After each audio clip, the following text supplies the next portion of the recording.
Hermano protestante, tu crítica al Papa se basa en una confusión infantil. Crees que infalible significa que nunca peca.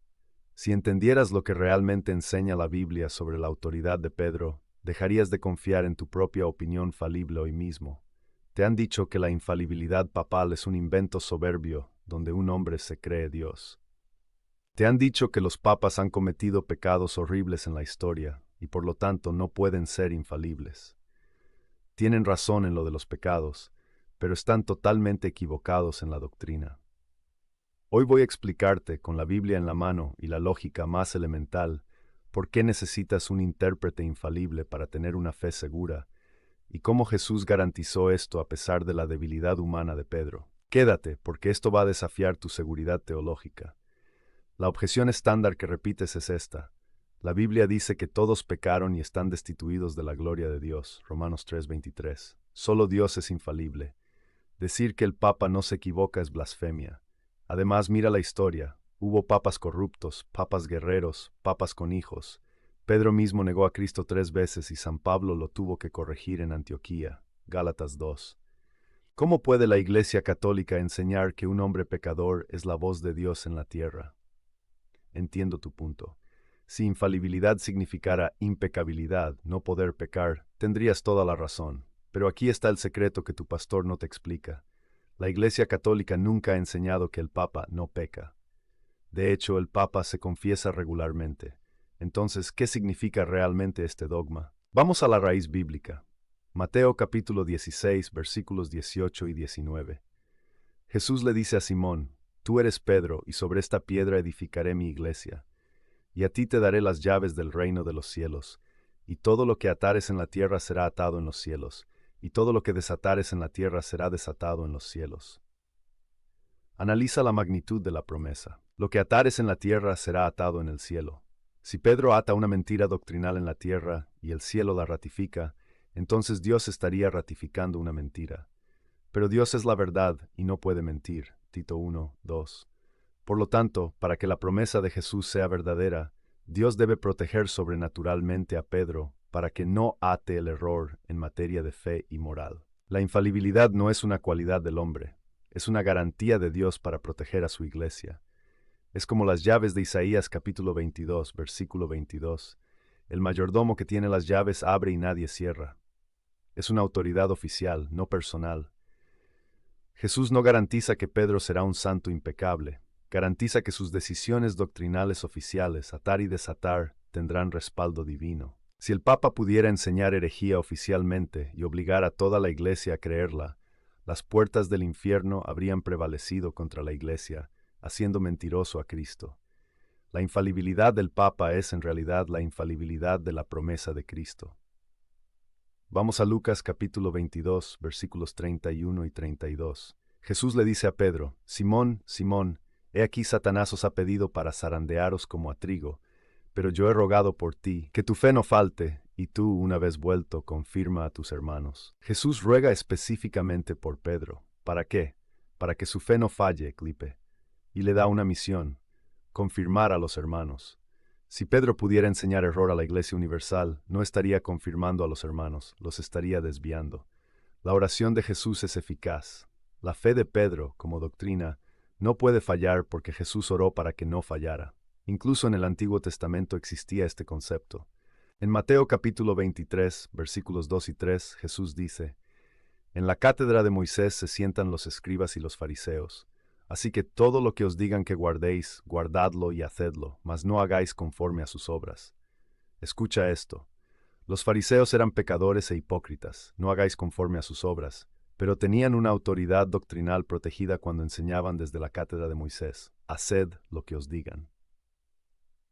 Si la cátedra de Moisés tenía autoridad a pesar de los pecados de los fariseos, cuánto más la cátedra de Pedro establecida por el mismo Hijo de Dios.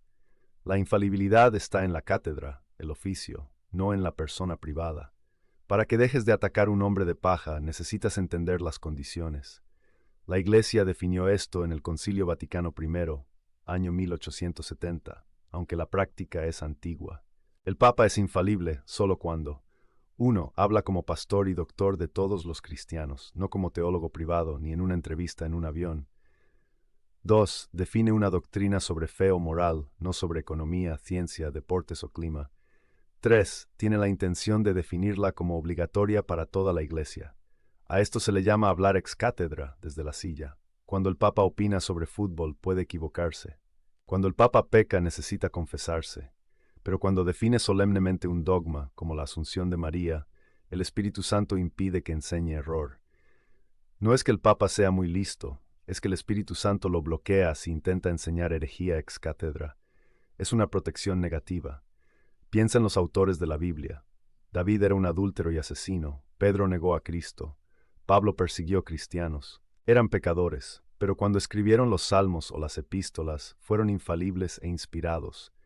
Dios usó hombres falibles para escribir verdad infalible. Lo mismo hace con el Papa. Usa un hombre falible para custodiar la verdad infalible. Aquí está el argumento lógico que destruye el protestantismo. Tú dices, solo la Biblia es infalible. De acuerdo, la Biblia es infalible. Pero ¿quién interpreta la Biblia? ¿Tú o tu pastor? Pregunta, ¿tú eres infalible? No. ¿Tu pastor es infalible? No. Entonces tienes un libro infalible interpretado por una mente falible. Resultado matemático, una interpretación falible. Por eso hay 30.000 denominaciones protestantes. Unos dicen que el bautismo es para niños, otros que no. Unos que se pierde la salvación, otros que no. Todos usan la misma Biblia infalible, pero llegan a conclusiones contradictorias. Si Dios nos dio un libro infalible, pero no nos dio un intérprete infalible, nos dejó en el caos. Sería como si el Congreso escribiera una constitución perfecta, pero no estableciera una Corte Suprema para interpretarla. Cada ciudadano interpretaría la ley a su gusto y sería la anarquía. La Iglesia Católica es la Corte Suprema de Dios. Sin un magisterio vivo e infalible, la Biblia se convierte en un muñeco de ventrílocuo que cada pastor hace hablar con su propia voz. La infalibilidad papal es necesaria para mantener la unidad de la fe. ¿Esto es un invento moderno? Verifica la historia. Año 96 después de la muerte de Cristo, siglo I. El apóstol Juan todavía vivía en Éfeso. En Corinto hay una rebelión. ¿A quién acuden? No van a Juan, que estaba más cerca. Escriben a Roma. El Papa Clemente I, cuarto Papa, escribe una carta a los corintios mandando obedecer con autoridad, y los corintios obedecen. San Ireneo de León, año 180, escribe: con la Iglesia de Roma, a causa de su origen más excelente, debe necesariamente estar de acuerdo toda la Iglesia. San Agustín, siglo IV, sobre la herejía pelagiana: Roma ha hablado, la causa ha terminado, Roma locuta, causa finita est. La Iglesia primitiva siempre supo que cuando había duda, Roma tenía la última palabra, no porque el obispo de Roma fuera un genio, sino porque era el sucesor de Pedro, la roca.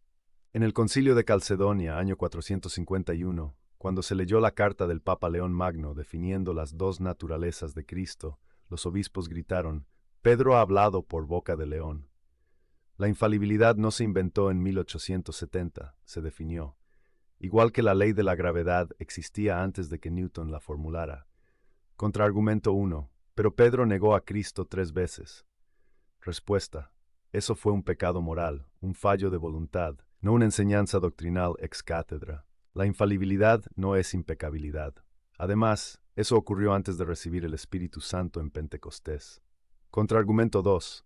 Pablo corrigió a Pedro en Antioquía. Gálatas 2.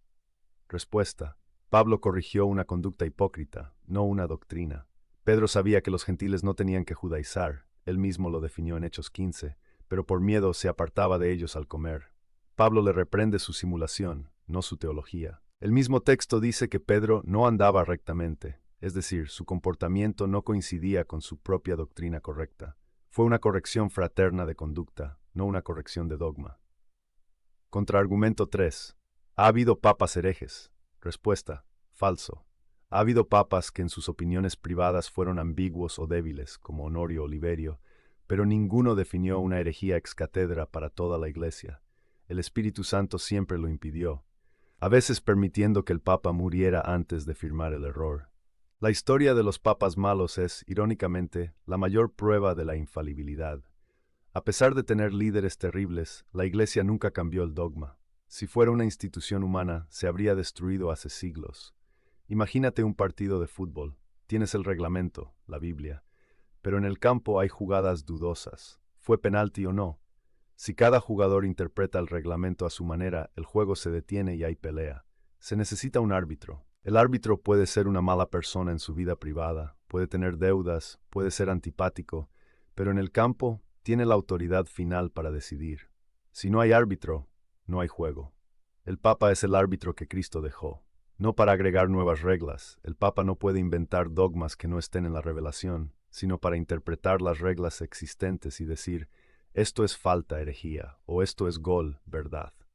Sin el árbitro papal, el cristianismo protestante se ha convertido en miles de equipos peleando en el campo, cada uno con su propio reglamento bajo el brazo, gritando que ellos tienen la razón. La infalibilidad es el silbato que mantiene el orden en la casa de Dios. Hermano, no le tengas miedo a la autoridad que Dios estableció. La autoridad da seguridad. Cuando viajas en avión, confías en el piloto aunque sea pecador.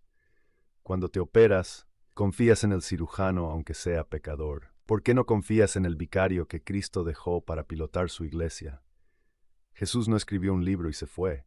Jesús fundó una iglesia viva, con una estructura viva, para atravesar la historia. Él sabía que vendrían dudas, herejías y confusiones. Por eso nos dio la roca. Sobre esta piedra edificaré mi iglesia, no sobre la arena de las opiniones individuales. Aceptar la infalibilidad del Papa es un acto de humildad. Es decir, Señor, no confío en mi propia inteligencia para entender tus misterios. Confío en la guía que tú dejaste. El protestantismo, en el fondo, es confiar en uno mismo. El catolicismo es confiar en la promesa de Cristo a Pedro. Quiero que seas honesto en los comentarios. Protestante, si no hay un intérprete infalible, ¿cómo sabes con certeza absoluta que tu interpretación de la Biblia es la correcta y la del pastor de enfrente está equivocada si ambos usan la misma Biblia? Respóndeme sin circularidad. Católico, escribe creo en la Iglesia una santa católica y apostólica. Comparte este video con ese amigo que siempre ataca al Papa Francisco o a la historia del papado. Es hora de educar con verdad. Si quieres profundizar en cómo se formó la jerarquía de la Iglesia desde el primer siglo, mira mi video Obispos, Presbíteros y Diáconos en la Biblia. Haz clic en el enlace ahora mismo. Soy tu hermano en la fe. Bendiciones.